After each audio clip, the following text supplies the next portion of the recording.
नमः श्रीवर्धमानाय निर्धूतकलिलात्मने सालोकानां त्रिलोकानां यद्विद्यादर्पणायते।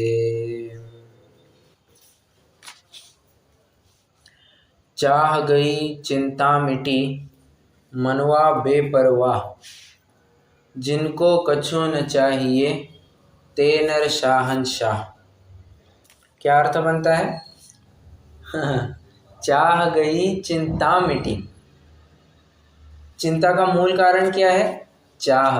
तो root cause of sorrow is desire. बराबर। जीव दुखी क्यों है? उसने किसी विषय को लेकर के अपनी एक अपेक्षा, अपनी एक इच्छा, अपनी एक आशा जोड़ रखी है कि मुझे फलाने फलाने व्यक्ति से ऐसी अपेक्षा है। उस अपेक्षा की पूर्ति, उस अपेक्षा रखने से पहली बार दुखी होता है, और अपेक्षा पूर्ति ना हो तब दूसरी बार दुखी होता है, और वो दुख का सिलसिला जारी ही रहता है। कितना अच्छा होता अगर किसी विषय को लेकर के अपेक्षा या आशा ही बांध करके नहीं रखते। हम किसी एक पर्टिकुलर शेयर को खरीदते हैं, शेयर मतलब जंगल वाला शेयर नहीं, लायन की बात नहीं कर रहा हूँ, शेयर मार्केट वाले शेयर की बात कर रहा हूँ मैं।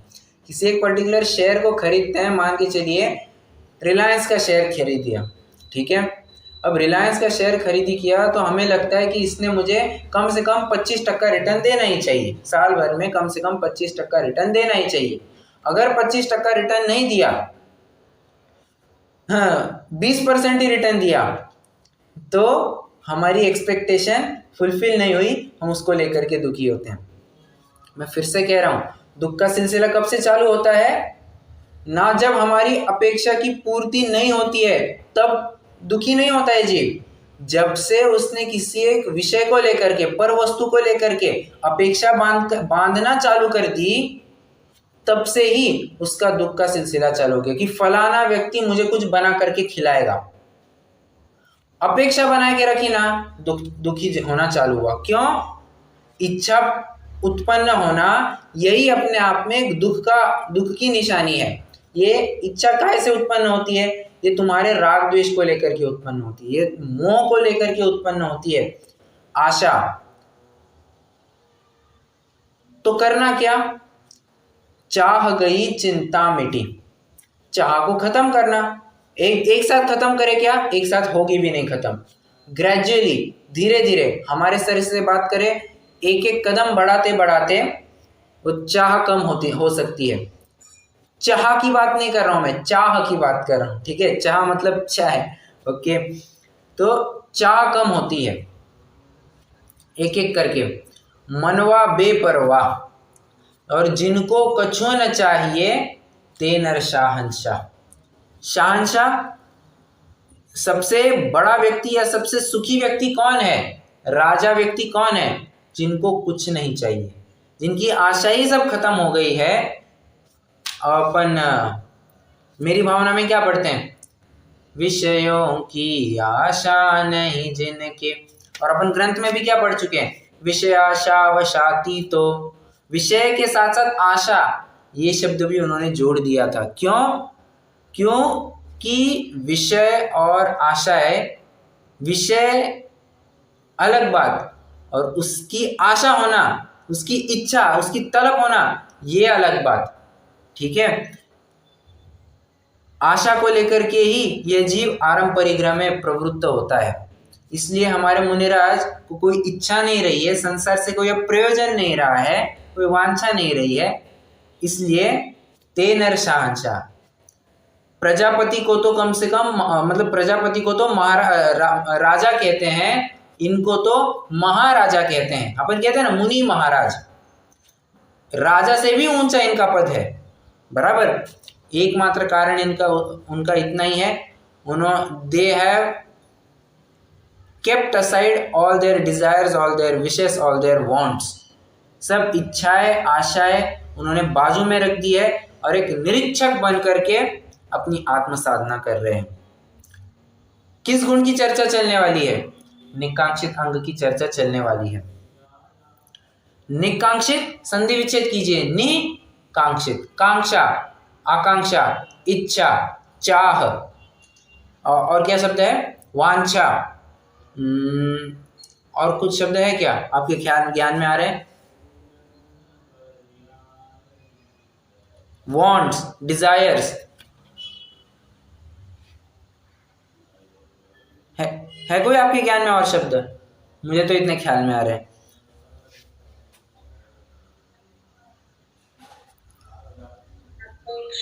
क्या कहा? अपेक्षा। राइट, अपेक्षा, करेक्ट। अपेक्षा भी एक शब्द बनता है। तो अपनी अपेक्षाओं से दूर हट करके लौकिक विषयों की आशाओं से हटना, ये निकांक्षित गुण या निकांक्षित अंग हमें बताता है। आइए उसके स्वरूप को समझने के लिए हम 12वां श्लोक पढ़ते हैं। निशंकित अंग की हम चर्चा कर चुके हैं। निशंकित अंग का हमने क्या देखा था उदाहरण? वो दाएं पैर का काम करता है, सब कुछ देख दाखने का काम निशंकित अंग करेगा। उसके बाद जस्ट फॉलो, कोई आशा नहीं, कोई अपेक्षा नहीं, जस्ट फॉलो, बाया पैर, निकांक्षित गुण। ठीक है, पढ़ेंगे सभी जन 12वां श्लोक। कर्म परवशे शांते दुःखैरन्तरितोदये पाप बीजे सुखे नास्था श्रद्धानाकांक्षणा स्मृता। फिर से एक बार, कर्म परवशे शांते दुःखैरन्तरितोदये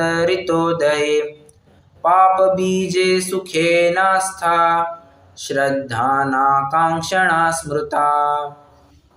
एक बात ध्यान रखना, यहाँ पर शांते नहीं, यहाँ पर शांते लिखा है। शांत और शांत दोनों में फर्क है। शांत और शांत, क्या फर्क है दोनों में?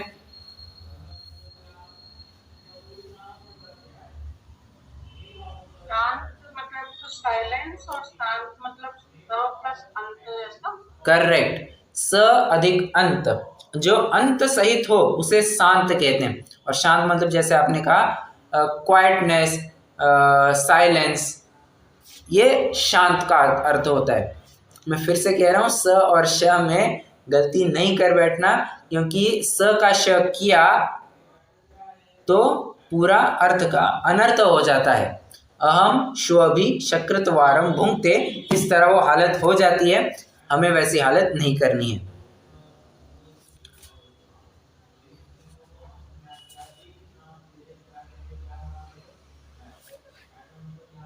अनाकांक्षणा स्मृता, उसे अनाकांक्षा कहते हैं। अनाकांक्षा मतलब निकांक्षा, निकांक्षित गुण कहते हैं। किसे किसे कहते हैं? तो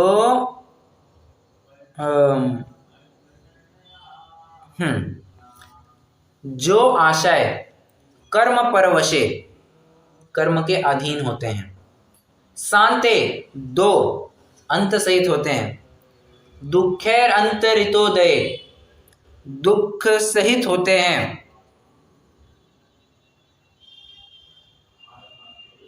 कहाँ गया? हाँ, दुःखैर अंतरितोदये, दुख के मतलब बहुत दुख झेलना पड़ता है, पाप के बीज होते हैं, और जहां पर सुख नहीं होता है, ऐसी अपेक्षाओं से रहित निकांक्षित गुण हुआ करता है। एक एक चर्चा करते हैं अपन। पहला, कर्म परवशे। कर्म परवशे, एक मिनट, हाँ जरा,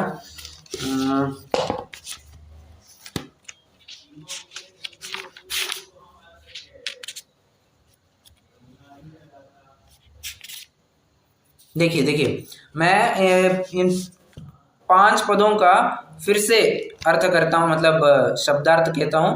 कर्म परवश मतलब कर्मों के अधीन, ये तो अपन ने देख लिया। शांति मतलब अंत सहित होता है, ये भी देख लिया। दुःखैरन्तरितोदये, इसका अर्थ है दुख से मिश्रित अथवा बाधित। इसका क्या अर्थ है? दुख से मिश्रित, दुख से भरा हुआ। पाप बीजे, पाप का कारण, ये भी अर्थ देख लिया था। सुखे, विषय, इन विषय संबंधी सुख में जो अनास्था रखता है, अरुचि पूर्वक अरुचि रखता है, ऐसी श्रद्धा का नाम निकांक्षित गुण है। ठीक है, तो 1 2 3 4 बिंदुओं को लेकर हमें चर्चा करनी है। पहला कर्म परवशे, कर्मों के अधीन है। प्रश्न है मेरा, आपको कई बार ऐसा लगा हो कि हमें एक अमुक वस्तु चाहिए। मान के चलिए मैं कहता हूँ कि मुझे आज एक मर्सिडीज़ की गाड़ी चाहिए, एग्जाम्पल ले रहा हूँ, मर्सिडीज़ की गाड़ी चाहिए। आप कितना प्रयास करेंगे कि आपको मिल जाएगा? बात क्लियरली कही जा रही है कि जब तक तुम्हारे साता का उदय नहीं आता है, जब तक तुम्हारे पास योग्य पैसा नहीं आता है, तुम नहीं खरीद सकते हो मर्सिडीज की गाड़ी। लाख चाहने पर भी, देखिए मैं चाह की बात कर रहा हूँ, चाह है, इच्छा है, परंतु उस इच्छा की पूर्ति कैसे होगी? कर्म के उदय होने पर। अगर तुम्हारे कर्म का उदय ही नहीं रहा तो इच्छा की पूर्ति नहीं होगी। मतलब डिपेंडेंट हो गया ना, किसी दूसरे के अधीन हो गया हमारा सुख, दूसरे वस्तु से चिपक गया, और कभी भी हमारा सुख स्वतंत्र हुआ करता है। पराधीन सपने हूं सुख नाही, ये लोक प्रचलित कहावत है। कर्मों के अधीन मतलब कर्म का उदय आएगा तब वो हमें फल देगा, तब हम उसका भोग करेंगे उस विषय का। ये मतलब कितनी पराधीन बात है। हम चाहकर भी कुछ नहीं कर पा रहे हैं तो उस चाह का क्या काम? कर्म परवशे, कर्मों के बहुत अधीन है। और देखिए, आशा रखना या इच्छा रखना ये जीव का परिणाम, परंतु उसकी पूर्ति होना ये कर्म के अधीन। ठीक है, कर्म का उदय ही नहीं रहेगा तो क्या फायदा? कुछ काम का नहीं है। शांते अंत सहित है। इस लोक में सुख है राई के बराबर, दुख है पहाड़ बराबर। ये आप सभी ने सुना होगा। सुख के क्षण बहुत कम होते हैं, दुख के प्रसंग ही हमेशा ज्यादा हुआ करते हैं। ये मेरी नहीं, आपकी नहीं, इस जगत के प्रत्येक जीव की यही आप बीती है, यही आत्मकथा है कि आप रास्ते फिरो, किसी भी आदमी को उठा लेना, किसी भी, right from Bill Gates, Ambani, mark Zuckerberg, जो भी आपको बड़े बड़े लोग लगते हैं, मोदी, अदानी, जो कोई भी आपको बड़ा अमीर व्यक्ति लगता है, अरे इन सबको क्यों पूछना, सीधा चलिए ना भरत चक्रवर्ती के पास, द बिग पर्सन उनके पास चलिए, उनको पूछिए आपके जीवन में सुख ज्यादा है या दुख ज्यादा है। 100% आपको यही उत्तर मिलेगा कि भले आदमी मेरे जीवन में तो दुख ही ज्यादा है। कितने सारे उदाहरण अपन सुनते हैं भरत चक्रवर्ती के जीवनी की। वे भरत जी घर में ही वैरागी। वैराग्य क्यों होता है? वैराग्य तो कुछ दुख के प्रसंग को देख करके ही तो वैराग्य विशेष हुआ करता है। सुख के प्रसंग में वैराग्य किसको होगा? किसी को नहीं होगा।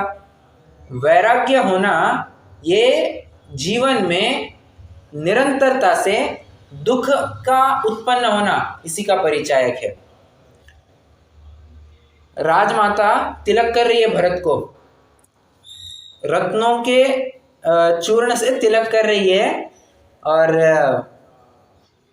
भरत रो रहा है। कब का प्रसंग है ये? जब भरत चक्रवर्ती दिग्विजय के लिए निकले हैं, मतलब चक्रवर्ती हुए नहीं है, अब दिग्विजय के लिए निकले हैं। तो भरत चक्रवर्ती रोने लग गए। क्यों साहब, क्यों रो रहे हो? अरे भरत तू क्यों रो रहा है? तुझे तो कितना खुश होना चाहिए, तू कितना भाग्यशाली है कि तू 6 खंड के राजाओं का अधिपति होगा, एक मुकुटधारी राजा होगा। मुकुटधारी कहने की अपेक्षा तू तो चक्रवर्ती का जीव है रे, तू क्यों रोता है? बड़ा भाग्यशाली है। कुछ भी कहो माँ, भरत को भाग्यशाली मत कहो। आप यहाँ पर रह कर के धर्म का लाभ लेंगे। मेरे गृहस्थ अवस्था के पिता आदिनाथ, अभी जिनको केवल ज्ञान प्रकट हुआ है, वे अपने उपदेश के द्वारा जनहित का कल्याण करेंगे, और मैं यहाँ पर खून खच्चर होते हुए लोगों को देखूंगा। ये बात मुझे अच्छी नहीं लगती है। कुछ भी कहो, मैं तो अभाग्यशाली हूँ। उसको इन प्रसंगों में भी दुख लगता है। विचार करना, मतलब दुख को लेकर के ही सुख जो विचार करते हैं वो भी बहुत क्षणिक काल का हुआ करता है। हमें गुलाब जामुन खाने की इच्छा हुई, बार बार गुलाब जामुन ही आ रहा है हमारे उदाहरण में। अब ये मत समझ लेना कि मैंने अभी गुलाब जामुन खाने हैं या हमारे घर में गुलाब जामुन बन गए हैं, नहीं नहीं, ऐसी कुछ नहीं है, सहजता में वही उदाहरण आ रहा है। गुलाब जामुन खाने की इच्छा हुई है, कितने देर चलेगी? एक गुलाब जामुन खाया, आ हा हा हा, हेवन। वो आपने एक चीज़ मिलेगी वंडरफुल देखी है क्या? कितने जनों ने देखी है वो फिल्म, एक चीज़ मिलेगी वंडरफुल?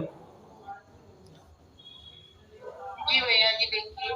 वो लास्ट में वो गट्टू मोटू होता है, मोटू को रसगुल्ले खिलाए जाते हैं, एक रसगुल्ला खाता है, उसका रिएक्शन क्या होता है? हेवन, मजा आ गया सब। मतलब अब आपके मुंह में पानी मत आने देना वरना और दिक्कत हो जाएगी। उसको बड़ा आनंद आता है और जाते जाते भी ऐसे एक नज़र मार के जाते हैं, यार मुझे थोड़ा और खाने को मिले। बाद में जो सुबोध होता है, जो एक्सप्लेन करने वाला होता है, अपनी सब उसका कंसेप्ट एक्सप्लेन करना होता है, सच्चा सुख क्या है इसको एक्सप्लेन करना होता है, तो उस मोटू को फिर से बुलाता है, लो साहब खाओ, एक और, कैसा लग रहा है?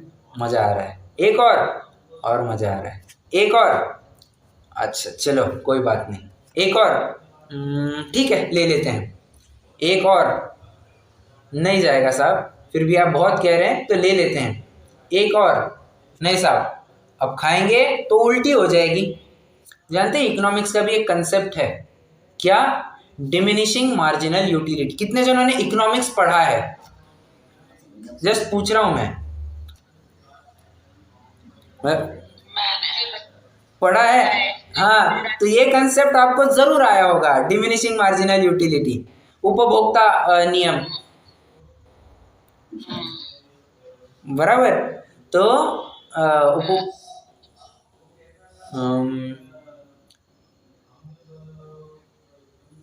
उसमें कंसेप्ट क्या होता है कि जब भी हम किसी वस्तु का बहुत टाइम के बाद सेवन करते हैं तो हमें उसका आनंद, उसकी यूटिलिटी विशेष आती है, परंतु जैसे जैसे कंटिन्यूअसली हम उसका सेवन करते जाते हैं, उसमें से जो एक्स्ट्रा आनंद हमें आता है, एक्स्ट्रा एडिशनल जो आनंद हमें आता है, वो कम कम कम होते जाता है और एक पॉइंट ऐसे आ जाता है कि हमें उसमें से कुछ भी आनंद नहीं आता, इनफैक्ट वो नेगेटिव हो जाता है, बराबर। हम 50 रसगुल्ले खाए, उल्टी होने लगती है सामने वाले को, हाँ 50 भी बहुत बोल दिए, 10 खाते से ही उसका पेट भर जाता है, मन भर, पेट के अलावा भी मन भर जाता है।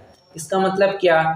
अगर वो सुख का साधन होता तो अनादि होना चाहिए, अनादि और अनंत तो होना चाहिए था, बराबर।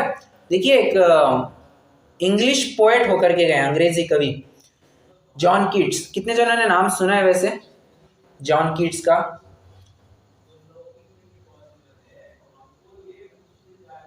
नहीं सुना होगा। हमें 10th स्टैंडर्ड में उसकी एक पोयम थी, a thing of beauty is Joy for ever. मतलब क्या? इसका मतलब कोई मुझे बता सकता है? A thing of beauty is Joy for ever.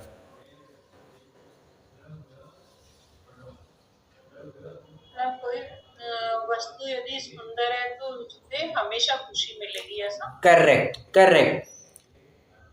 जो वस्तु हमें अच्छी लगती है, मतलब जो सुखकारी वस्तु होती है वो हमेशा ही सुखकारी होनी चाहिए, या जो सुंदर वस्तु होती है वो हमेशा ही तुम्हें सुख देनी चाहिए। तो ऐसी सुंदर वस्तु तुम्हें ढूंढनी है, तुम ढूंढना चालू करते हो घर में, स्त्री पुत्र मकान आदि में, पैसा जायदाद प्रोफेशन करियर में ढूंढने की कोशिश करते हो, परंतु अंत तो गत्वा यही पाते हैं कि ये सब जहाँ जहाँ हम ढूंढ रहे थे, जहाँ हम सुख की खोज कर रहे थे, वो सुख नहीं, सुख की भ्रमणा है, वो शांत है, अंत सहित है। और जो अंत सहित हो वो हमेशा के लिए एक परमानेंट सॉल्यूशन कैसे हो सकता है मेरे लिए? और एक बात बताइए, अगर गुलाब जामुन सुख का कारण होता तो हर एक व्यक्ति को हर एक काल में सुख का कारण होना चाहिए था। अगर गाड़ी सुख का कारण होती तो हर एक व्यक्ति को हर एक काल में सुख का कारण होनी चाहिए, बल्कि ऐसी बात नहीं है। गाड़ी को आज एक खरोच आने दीजिए, क्या बीतती है आपके ऊपर? कभी एक्सपीरियंस आया आपको? गाड़ी को मामूली सा स्क्रैच कर, कोई दूसरा स्क्रैच करे, हमारी गलती की वजह से नहीं, कोई दूसरा स्क्रैच करके गया है। एक्सपीरियंस आया किसी को ऐसा?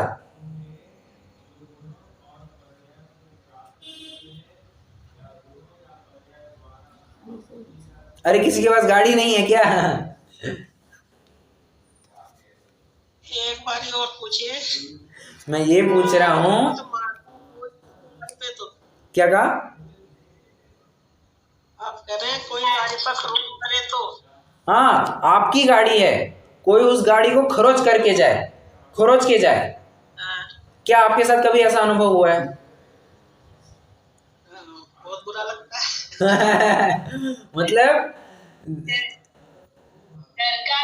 घर की जो ये क्या बोलते हैं फ्लोर रहता है ना, उस पे भी कोई स्क्रैच आ जाता है तो दुख होता है। हाँ हाँ, बराबर हो जाए। एक मामूली सी खरोच कहीं आ जाए, वो मतलब लगी छाती में आग, मतलब आदमी तिलमिला उठता है।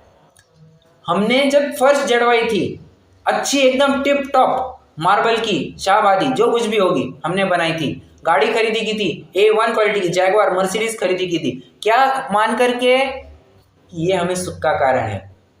आज एक खरोच आने दीजिए, क्या क्या वो खरोच हमें सुख का कारण है? वो हम क्या मान रहे हैं कि ये गाड़ी को खरोच लगी है मतलब मेरा कुछ कम ज्यादा हुआ है। अगर वो गाड़ी तुम्हारे लिए सुख का कारण होती तो हर एक प्रसंग में वो तुम्हारे लिए सुख का कारण होनी चाहिए थी। एक दिन गाड़ी का पेट्रोल खत्म होने दीजिए, आपको गाड़ी को धक्का लगाना पड़ेगा। अब बताइए वो गाड़ी सुख का कारण है दुख का कारण है? हाँ, उत्तर देना। इंजन फेल हो जाए, इंजन गाड़ी का फेल हो जाए, बोलिए गाड़ी सुख का कारण है दुख का कारण? धक्के मारने लगे आपको, दुख का कारण हो जाए, दुख का कारण हो जाएगा, बराबर।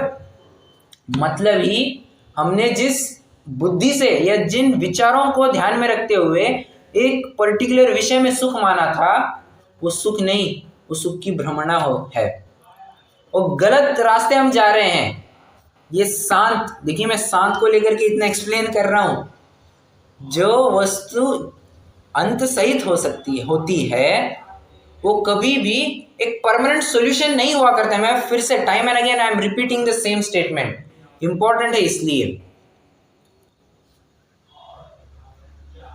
जाता है सो मेरा नहीं, मेरा है सो जाता नहीं।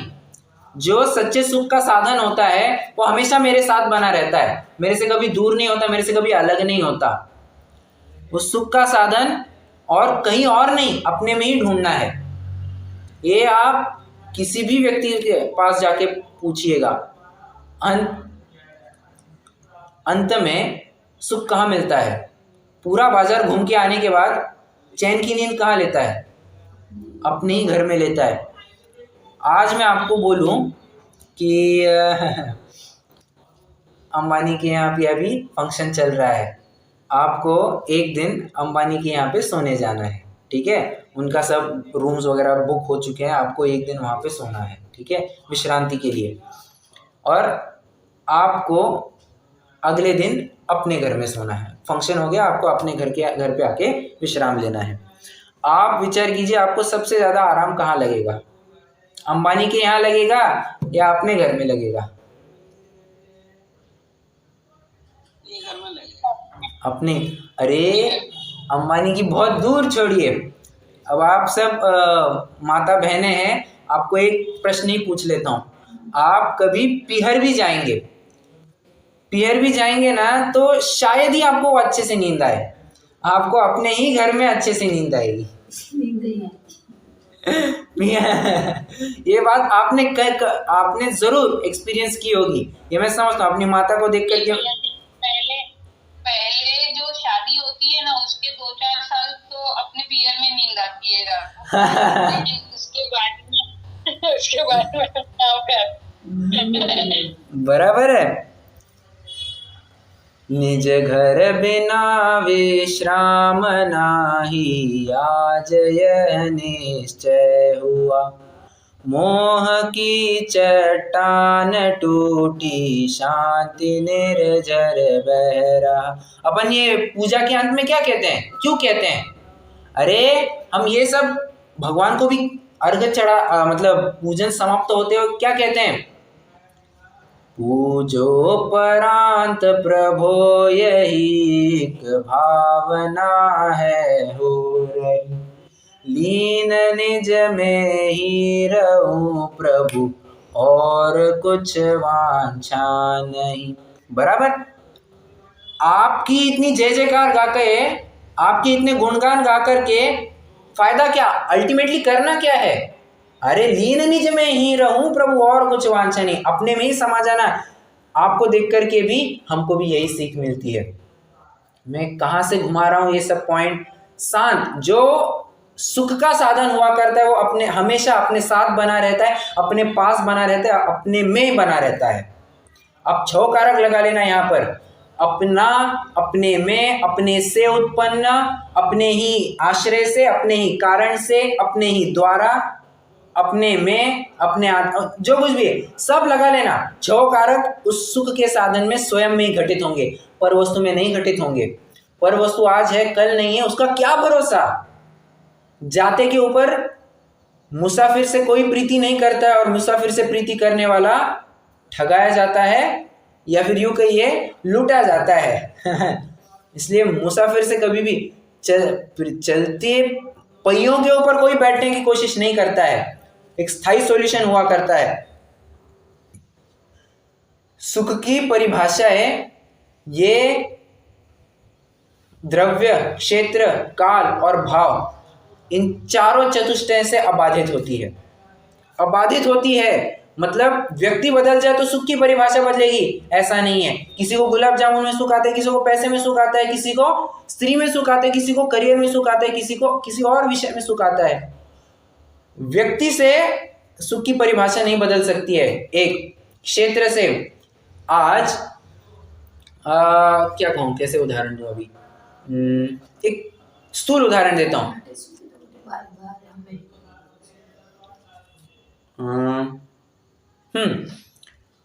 किसी को भारत में ही अच्छा लगता है, किसी को अमेरिका में अच्छा लगता है।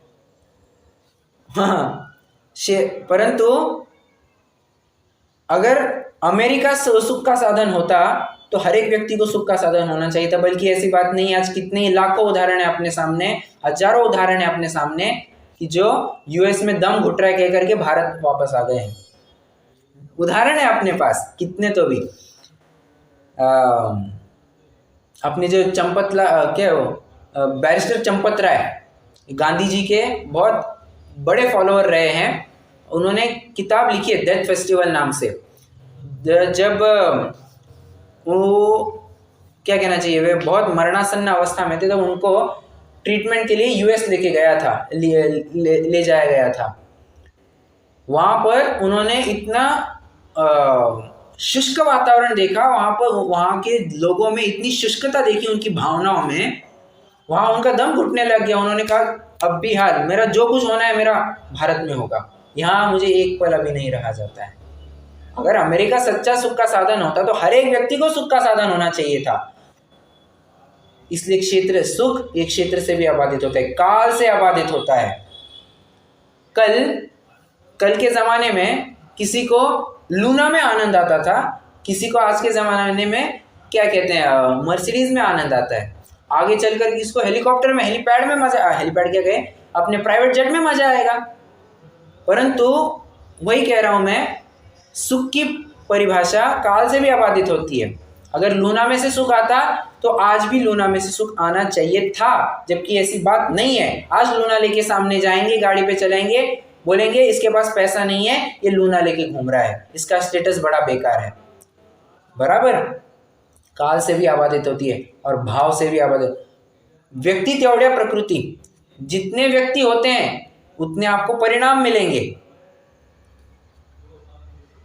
हाँ, किसी को लगेगा, अब किसी एक व्यक्ति को किसी पर्टिकुलर विषय में आनंद आता है तो किसी को दूसरे विषय में आनंद आता है। अगर एक व्यक्ति को एक विषय से आनंद आना मानता है तो उसी विषय से प्रत्येक जीव को भी आनंद आना चाहिए था, या उस परिणाम को लेकर के, उन भावनाओं को लेकर के उसे आनंद आना चाहिए था। ऐसी बात नहीं है। ठीक है। हाँ, ये मतलब बहुत समझने लायक बात है। मैं एक सहजी में बिंदु अभी याद आया तो मैं उसको भी कह देता हूँ।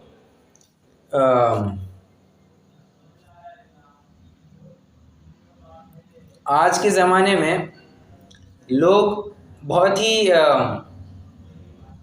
प्रेम इस विषय को बहुत ही अलग स्तर पे लेके जाते हैं। सामने वाली व्यक्ति से कुछ ज़्यादा ही एक्सपेक्ट कर लेते हैं और जब अंत में पता चलता है कि ये व्यक्ति वैसी है नहीं, बस उसके नाम से न जाने कितनी गालियाँ देते रहते हैं।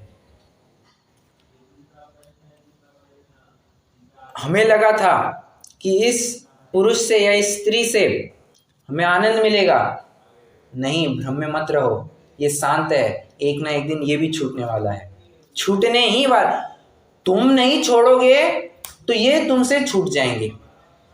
छोड़ना, इनसे तुम्हारा अलग होना अवश्यम भावी है। या आड़े छोड़ोगे या तो खड़े छोड़ोगे, भले है अच्छा है खड़े खड़े छोड़ दो, वरना आड़े छोड़ते वक्त तो विशेष आकुलता होगी। क्यों? कारण क्या है? इन सब के पीछे का एकमात्र कारण है कि हमने उस विषय से, उस व्यक्ति से, उस द्रव्य से, उस क्षेत्र से, उस काल से हमने सुख की भावना, उस सुख की कल्पना करके रखी थी। वो अपेक्षा हमें सब दुख का कारण है। अपेक्षा नहीं तो दुख भी नहीं। इसलिए हमारे सर्वज्ञ परमात्मा सुखी क्यों है? क्योंकि उनको अब किसी भी विषय की चाह नहीं रही है, आशा नहीं रही है, अपेक्षा नहीं रही है, इसलिए वे वीतरागी है। वीतरागी है इसलिए सर्वज्ञ है, इसलिए हितोपदेशी है। हितोपदेशी तो अलग बात है, बट इसलिए वे अनंत सुखी है। अरे तीर्थंकरों को, मतलब अरहंतों को भी क्यों लेना, 11वें 12वें गुणस्थानवर्ती मुनिराजों को ही ले लीजिए ना, वे भी पूर्ण सुखी क्यों कहलाते हैं? मोह खलु जाति तत्सलयम, मोह का नाश कर चुके हैं। शांते दुखे रंतो रितोदय, दुख मिश्रित है।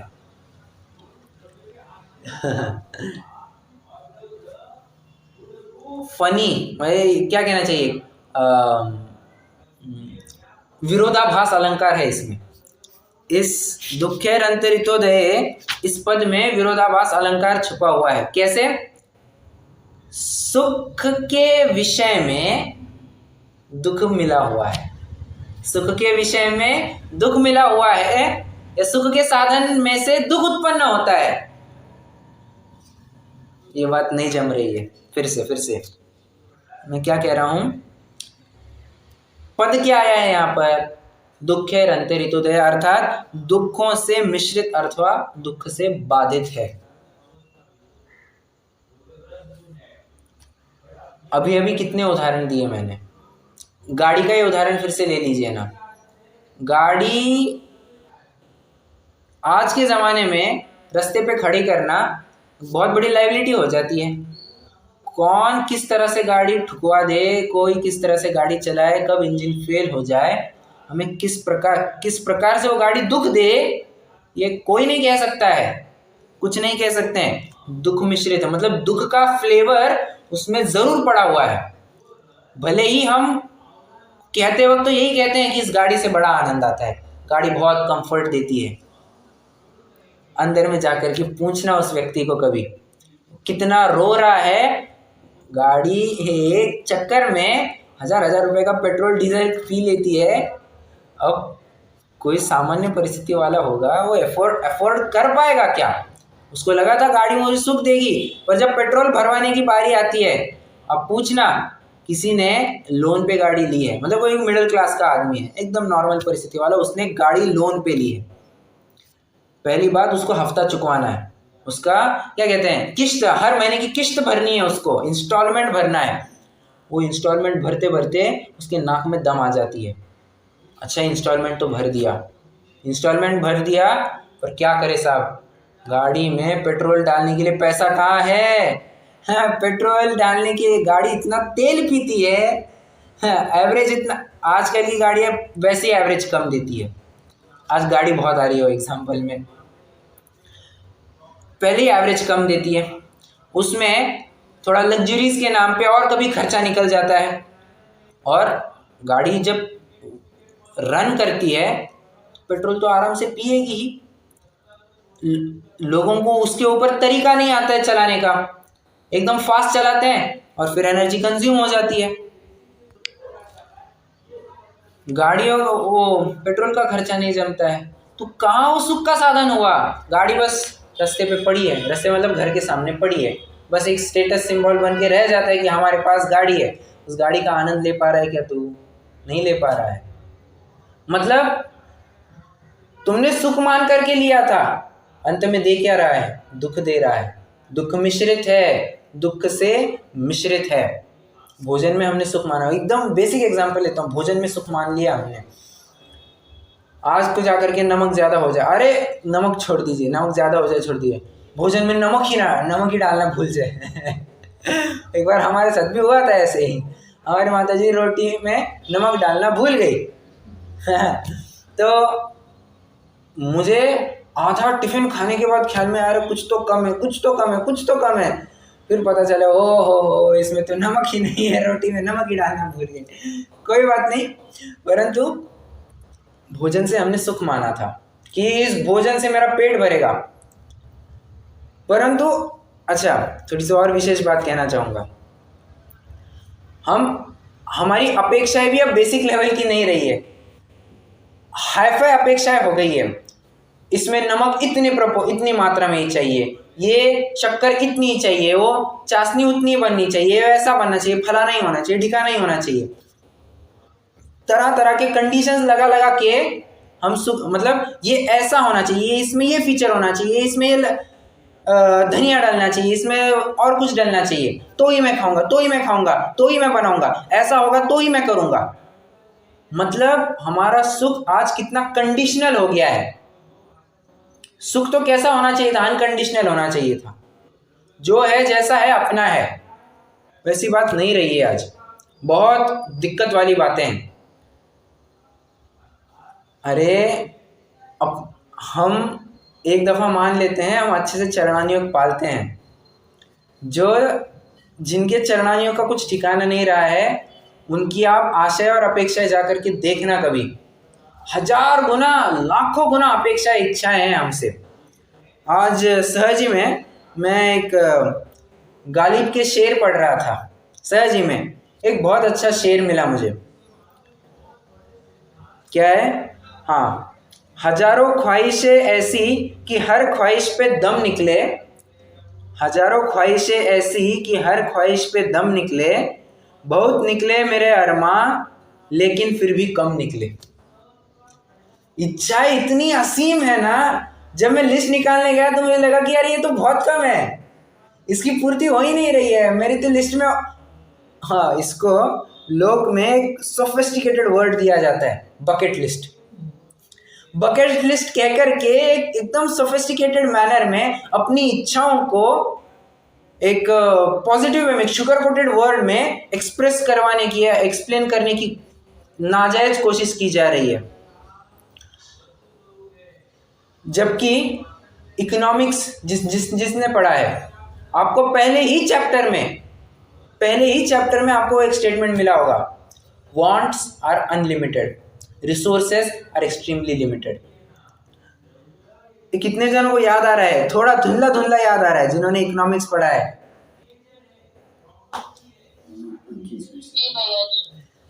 पहली चैप्टर में वो स्टेटमेंट होता है। वो कौन है? प्रोफेसर रॉबिन्सन, उन्होंने इकोनॉमिक्स की जो डेफिनेशन दी है, economics is all about make the unlimited limited resources make the unlimited wants meet. मतलब कम स्रोत में से या कम वस्तुओं में से तुम अपनी असीम इच्छाएं कैसे पूर्ति कर सकते हो। अर्थशास्त्र उसके बारे में, अर्थशास्त्र की परिभाषा में ही कह रहे हैं कि तुम्हारी इच्छाएं असीम है। और मैं एक बात हमेशा कहते आ रहा हूँ, पहले भी बहुत बार कह चुका और इस प्रसंग में फिर से कहना चाहूँगा। हमारे जो इकोनॉमिक्स के मैडम थे, जो इकोनॉमिक्स पढ़ाते थे, वो हमें हर बार एक बात कहते थे, चाहे वो वांट्स के बारे में ही चैप्टर पढ़ाते वक्त एक बात जरूर कहा करते थे, today I will ask you to pen down और write down 10 of your wants. आपकी कोई भी 10 इच्छा लिखने को मैं कहती हूँ, आपकी उसमें से एक इच्छा पूर्ण हो जाए, मैं मान के चलती हूँ कि आपकी एक इच्छा पूर्ण हो जाए, और फिर से कहूँ कि अब आपकी और कितनी इच्छाएं लिखिए, I bet, I guarantee that you will have 10 more wants on that list. एक खत्म नहीं हुई कि और 10 आ जाती है। मतलब इच्छा असीम है, असीम के बावजूद भी दुख मिश्रित है। ये बात व्यक्ति नहीं समझ पा रहा है। असीम इच्छाओं में सुख की मतलब इतनी उधेड़-बुन में, उस उधेड़-बुन में वो ये भूल जा रहा है कि ये शहद लपेटी तलवार है, चखने जाएगा, क्षणिक भर का सुख मिलेगा, बाद में जीभ कट जाएगी तो कुछ भी खा पी भी नहीं पाएगा। बहुत खतरनाक बात है ये।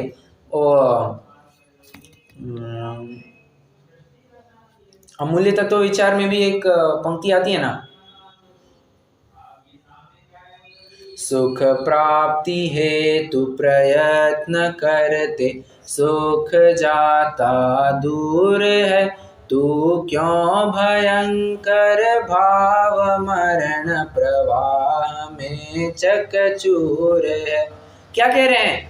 सुख प्राप्ति हेतु प्रयत्न करते, सुख की प्राप्ति के लिए हम निरंतर प्रयत्नशील है, सुख जाता दूर है। ये तो ऐसी बात हो गई कि कोई व्यक्ति सूर्य के विरुद्ध, मतलब सूर्य की तरफ अपनी पीठ करता हुआ परछाई को छूने की कोशिश करता है, ये उसकी कुचेष्टा है।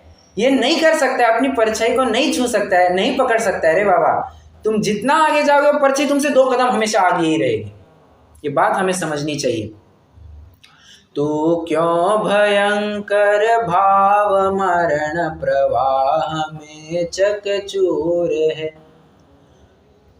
प्रत्येक समय में क्या कह रहे हैं? तुम जिस सुख को सुख मान रहे हो ना, उस सुख की प्राप्ति के लिए तुम प्रत्येक समय में भाव मरण हो रहा है। विचारणीय बातें हैं, बहुत विचारणीय बातें हैं। प्रकरण चल रहा है चरणानी योग का, अध्यात्म तो यहाँ पर आएगा ही आएगा। क्यों? क्योंकि ये ग्रंथ ही ऐसा है कि इसमें चरणानी योग के साथ साथ अध्यात्म आएगा ही आएगा। और टीकाकार ने तो और विशेष कमाल कर दिया है, उस टीका को ही आध्यात्मिक चरणानी योग बना दिया है। जीवन कैसा होना चाहिए उसकी बात विशेष रूप से लिखी है। और पाप बीजे, अंतिम पद क्या है? पाप बीजे। एक गाथा बताना चाहूँगा, आपके साथ मैंने शेयर भी की होगी, परंतु इस प्रसंग में फिर से बताना चाहूँगा। परमात्मा प्रकाश की ये गाथा है। पुण्येन होय विहवो विहवेण महो मयेण मयि मोहो मयि मोहेण य पावम ता पुण्यम अम्हमाहो। क्या कह रहे हैं? एक एक पद का अर्थ बताता हूँ मैं। पुण्येन होय विहवो, पुण्य की वजह से वैभव की प्राप्ति होती है, संपत्ति मिलती है, अनुकूलता मिलती है, समृद्धि मिलती है।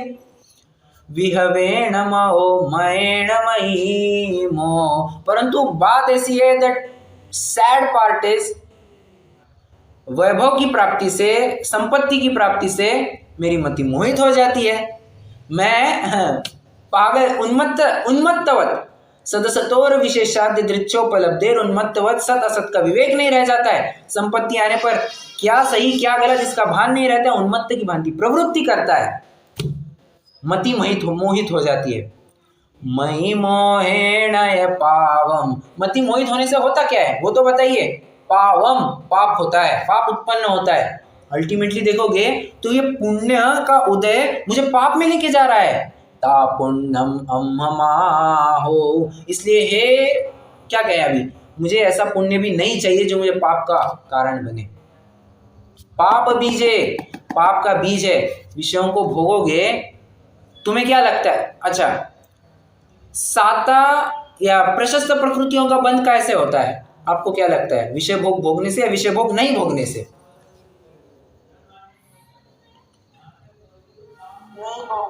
नहीं भोगने से। जीव चाहता क्या है? विषय भोग को भोगूं, इसमें से मुझे पुण्य मिले। मतलब कितनी दोहरी अपेक्षा रख रहा है ये। विषय भोग भी भोगना है, पुण्य भी उपार्जित करना है, ये नहीं हो सकता। दोनों हाथ में लड्डू ना, ये नहीं चलेगा। सुख का त्याग करोगे, अपना क्या कहते हैं, विषयों का त्याग करोगे तभी सुख की प्राप्ति होगी। और अगर तुम्हें विषय चाहिए तो तुम्हें सुख के नाम पर दुख ही मिलने वाला है। ठीक है,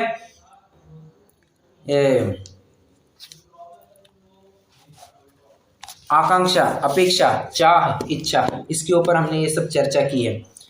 देखिए लोक में क्या कहे, परंतु प्रचलित सूक्ति है, प्रयोजनम अनुद्दिश्य मंदोपि न प्रवर्तते। बिना प्रयोजन के मंद से मंद व्यक्ति भी प्रवृत्ति नहीं करता पाया जाता है। मतलब कुछ भी कार्य करते समय उसकी कुछ ना कुछ अपेक्षा, स्वार्थ जुड़ा ही होता है। आप चाहे उस व्यक्ति को उठा के लीजिए, किसी ना किसी प्रकार से उसका स्वार्थ तो जुड़ा होता ही होता है। ये बात पक्की है, 100% पक्की है। इस सिद्धांत से ना मैं बचा हूं, ना आप बचे, ना इस दुनिया का कोई व्यक्ति बचा है। स्वार्थी सभी है। सब स्वार्थ के है भीरी, क्या है वो, सुतदारा होयन सीरी, सब स्वार्थ के है भीरी। सब स्वार्थी है, सब अपना अपना काम साधना चाहते हैं। किस प्रकार से साधना चाहते हैं, इसके लिए कुछ उदाहरण दिए पंडित जी साहब ने। क्या उदाहरण दिए हैं, मतलब किस तरह अपनी सुख की प्राप्ति, तथाकथित सुख की प्राप्ति के लिए ये जीव किस लेवल तक उतर सकता है, इसका अंदाजा एक उदाहरण, कुछ उदाहरण दिए इन्होंने। ये पेज नंबर 25 पर एक पैराग्राफ है, मैं वो पढ़ता हूँ, अगर आपके पास होगा तो आप जरूर ले लीजिएगा। संसारी जीवों को जो इंद्रियों के अधीन सुख है वह तो सुखाभास है, सुख नहीं है, वेदना का इलाज है। जिसे क्षुधा की तीव्र वेदना उत्पन्न होगी वह भोजन करके सुख मानेगा। प्यास लगेगी वह ठंडा पानी पीना चाहेगा। शीत की वेदना होगी तो रुई का वस्त्र तथा ऊनी वस्त्र ओढ़ना चाहेगा। गर्मी की वेदना होगी तो ठंडी हवा चाहेगा, क्योंकि रोग का कष्ट के बिना इलाज कौन चाहता है। मैं आज आपको कहूं कि आपको क्या कहूं, अभी आपको, आप एकदम स्वस्थ हैं, मान के चलिए आप एकदम स्वस्थ है, आपको मैं कहूं कि आपको उकाली पीनी है, क्या है, लौंग, दालचीनी, इलायची, ये सब डाल करके, इलायची भी क्या कहे, काली मिर्च, ये सब डाल करके आपको उकाली पीनी है। ठीक है, आपका पहला प्रश्न क्या होगा, मुझे तो कुछ हुआ ही नहीं, मुझे क्यों उकाली दे रहे हो। भले आदमी, जब मुझे कुछ हुआ ही नहीं, मुझे उकाली काढ़ा क्यों दिया जा रहा है। ओके, मतलब जो रोगी है वही इसका इलाज करवाना चाहेगा। किस प्रकार से करवाना चाहेगा, क्या उदाहरण देते क्या है। नेत्र में रोग हुए बिना आंखों में अंजन कौन लगाना चाहता है। कर्ण में रोग हुए बिना बकरा का मूत्र तथा तेल आदि कान में कौन डालता है। देखिए, कर्णशूल नाम का एक रोग होता है। होता क्या है उससे, सुनने में बहुत दिक्कत होती है, कान में बड़ी वेदना होती है, पागलों जैसी वेदना होती है, मतलब कुछ सूझता नहीं है उस कर्णशूल में, कान बहुत ठनकने लगता है। उपाय क्या है उसके लिए, बकरे का मूत्र। अब साइंस का एक कंसेप्ट क्या कहिए, मतलब बायोलॉजी में ये बताया जाता है कि ENT, आइज, नोज, थ्रोट, और साथ ही साथ इम्प्लाइड रूप से आपको ईयर्स भी लेना है। ठीक है, तो कान, आँख, नाक, मुंह, गला, ये सब इंटरकनेक्टेड है। जो जो भी कान में डाला जाएगा वो तुम्हारे गले तक आएगा ही आएगा। तुम्हारे कान में बकरे का मूत्र डाल दिए, धीरे धीरे वो गले तक आएगा नहीं आएगा। अनुपसेव्य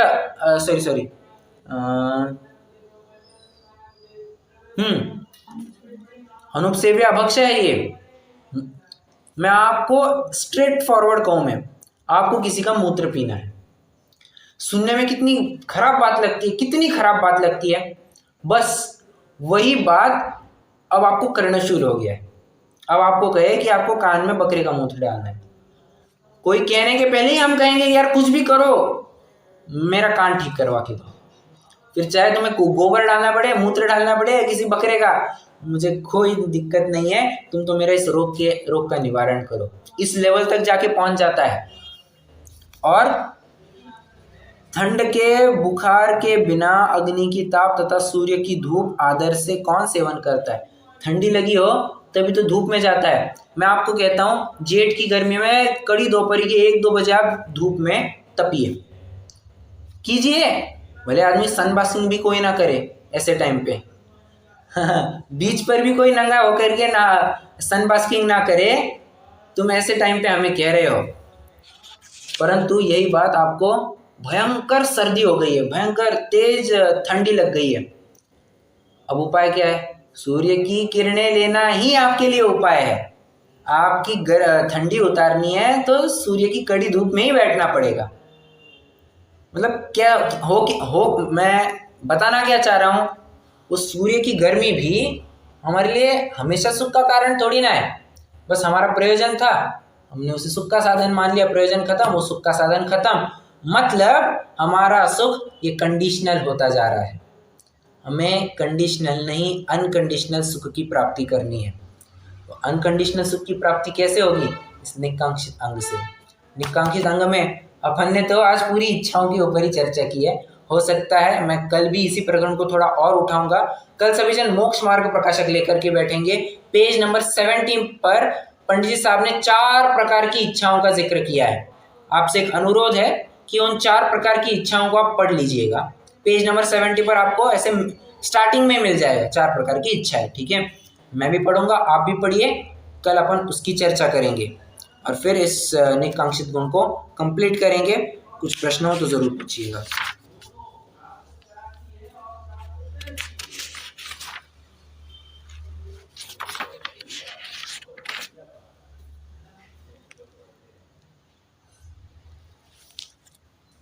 नहीं है? चलिए रुकते हैं, जिनवाणी स्तुति करेंगे।